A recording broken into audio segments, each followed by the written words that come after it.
오늘은 욥기 15장부터 17장까지의 말씀을 통해 고난 가운데 더욱 깊어지는 욥의 의로움과 그 속에서도 끝까지 하나님을 향해 부르짖는 믿음에 대해 함께 묵상하려고 합니다. 욥의 고난은 아직 끝나지 않았습니다. 몸의 병은 계속되고 있고 마음은 점점 더 지쳐갑니다. 밤은 길고 눈물은 마르지 않습니다. 그런데 욥을 더 힘들게 만든 것은 고통 자체만이 아니었습니다. 가장 가까이 있어야 할 친구들이 오히려 욥의 마음을 더 무너지게 만들고 있었다는 사실이었습니다. 오늘 본문에서 엘리바스는 다시 욥에게 말합니다. 하지만 이번에는 이전보다 훨씬 더 차갑고 날카롭습니다. 그는 욥의 말을 교만하다고 비난하지요. 그리고 악인의 마지막은 멸망이라고 말하면서 사실상 욥을 악인처럼 몰아갑니다.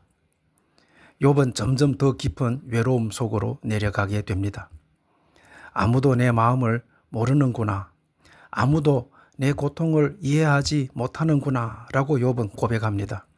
그런데 놀랍게도 바로 그 절망의 자리에서 욥은 사람을 넘어 하나님께 시선을 들기 시작합니다. 오늘 말씀은 우리에게 중요한 사실을 가르쳐 줍니다. 사람의 위로는 한계가 있지만 하나님의 은혜는 끝까지 우리를 붙드신다는 것입니다. 첫 번째로 정죄의 말은 사람을 살리지 못한다는 것을 우리가 알아야 합니다.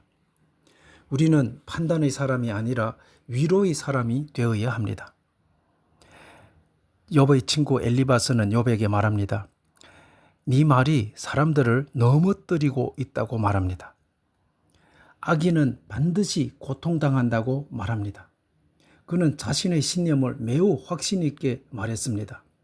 하지만 그의 말 속에는 눈물이 없었습니다. 공감이 없었습니다. 사랑이 없었습니다. 성도 여러분, 옳은 말이라고 해서 항상 사람을 살리는 것은 아닙니다. 진실보다 더 중요한 것은 그 말을 어떤 마음으로 하느냐입니다. 고난 가운데 있는 사람에게 가장 필요한 것은 차가운 분석이 아니라 따뜻한 공감입니다. 그런데 우리는 종종 상처 입은 사람에게 너무 쉽게 말합니다. 믿음이 부족해서 그런 거야. 분명 이유가 있을 거야. 기도를 제대로 안 해서 그런 거야. 이런 말들은 이미 무너져 있는 영혼들에게 더 무거운 돌을 얻는 것과 같을 수 있습니다. 예수님은 사람들의 상처를 그렇게 대하지 않으셨습니다. 주님은 우는 자들과 함께 우셨습니다. 배고픈 자들을 먹이셨습니다. 죄인들과 함께 식사하셨습니다. 상처 입은 자들을 정죄하기보다 품으시고 회복시켰습니다. 십자가는 죄인을 향한 하나님의 차가운 심판이 아니라 눈물의 사랑을 보여주는 자리입니다. 그러므로 우리도 사람을 쉽게 판단하는 사람이 아니라 눈물 곁에 함께 앉아줄 수 있는 사람이 되어야 합니다. 누군가의 상처를 더 깊게 만드는 사람이 아니라 하나님의 위로를 흘려보내는 사람이 되어야 합니다. 두 번째로, 아무도 이해하지 못할 때 하나님께 더 가까이 나아가야 한다는 것을 알아야 합니다. 믿음은 끝까지 하나님께 말하는 것입니다. 16장에 들어가면 욥은 매우 깊은 외로움을 토로합니다. 그는 친구들을 향해 이렇게 말합니다. 너희는 다 나를 괴롭게 하는 위로자들이다. 얼마나 슬픈 고백입니까? 위로를 받아야 할 자리에서 오히려 더 큰 상처를 받고 있었습니다. 그러나 중요한 것은 욥이 절망 속에서도 하나님께 말하기를 멈추지 않았다는 사실입니다. 욥은 울면서 하나님께 부르짖었습니다. 자신의 억울함을 토해냈습니다. 자신의 고통을 숨기지 않았습니다. 때로는 이해되지 않는 감정까지도 그대로 드러냈습니다. 그리고 욥은 하나님을 떠나지 않았습니다. 사랑하는 성도 여러분, 진짜 믿음은 아무 감정도 없는 상태가 아니라 고통 속에서도 하나님께 나아가는 것입니다. 눈물 속에서도 기도하는 것입니다. 아무도 내 마음을 몰라준다 해도 하나님께 마음을 열어놓는 것입니다. 사람은 우리의 모든 아픔을 다 이해하지 못합니다. 그러나 하나님은 아십니다. 십자가 위의 예수님도 사람들에게 버림을 받으셨고 조롱을 당하셨고 홀로 고난을 감당하셨습니다. 그래서 예수님은 우리의 외로움과 눈물을 누구보다도 깊이 이해하시는 분이십니다. 오늘도 주님은 우리의 상한 마음의 기도를 듣고 계십니다. 작은 신음까지도 외면하지 않으신다는 것을 꼭 기억하시기를 바라겠습니다.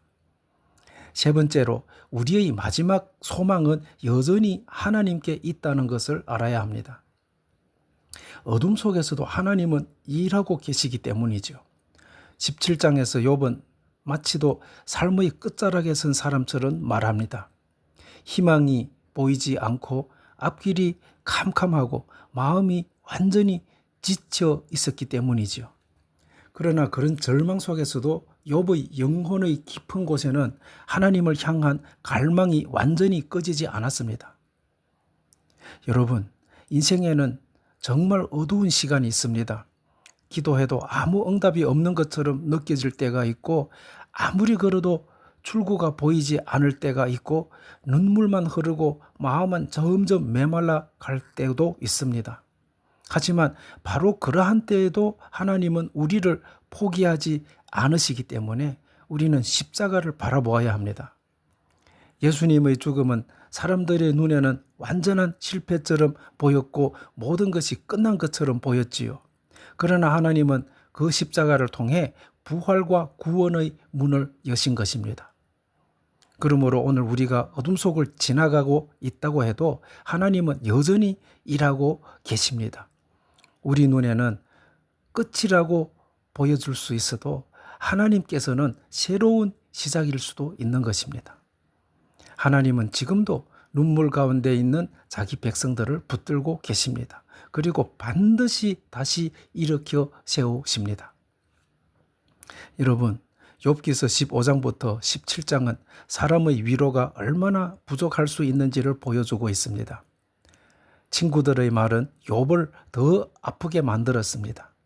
하지만 욥은 끝까지 하나님께 부르짖었습니다. 여러분, 우리도 인생 속에서 사람들에게 실망할 수 있습니다. 이해받지 못할 수 있습니다. 혼자 남겨진 것처럼 느껴질 수도 있습니다. 그러나 바로 그 순간에도 하나님은 우리 곁에 계십니다. 십자가의 예수님은 우리의 아픔과 외로움을 아시는 분이십니다. 그러므로 사람의 말보다 하나님의 은혜를 더 붙들어야 합니다. 절망 속에서도 기도를 멈추지 마십시오. 눈물 속에서도 하나님께로 나아가십시오. 하나님은 오늘도 상한 영혼을 품고 계십니다. 그리고 끝까지 우리를 놓지 않으십니다. 기도하겠습니다. 하나님 아버지, 우리도 욥처럼 사람의 말에 상처받고 외로워질 때가 있습니다. 위로받고 싶지만 오히려 더 아파질 때도 있습니다. 그러나 오늘 말씀을 통해 사람이 아니라 하나님께 시선을 돌리게 하시니 감사합니다. 우리 입술이 누군가를 정죄하는 말이 아니라 위로와 사랑의 말이 되게 하옵소서. 그리고 아무도 우리를 이해하지 못하는 것처럼 느껴질 때에도 기도하기를 멈추지 않게 하옵소서. 십자가의 예수님을 바라보며 끝까지 소망을 잃지 않게 하시고 우리의 눈물을 아시는 주님의 은혜 안에서 다시 일어서는 믿음을 허락하여 주옵소서. 예수님의 이름으로 기도드립니다. 아멘.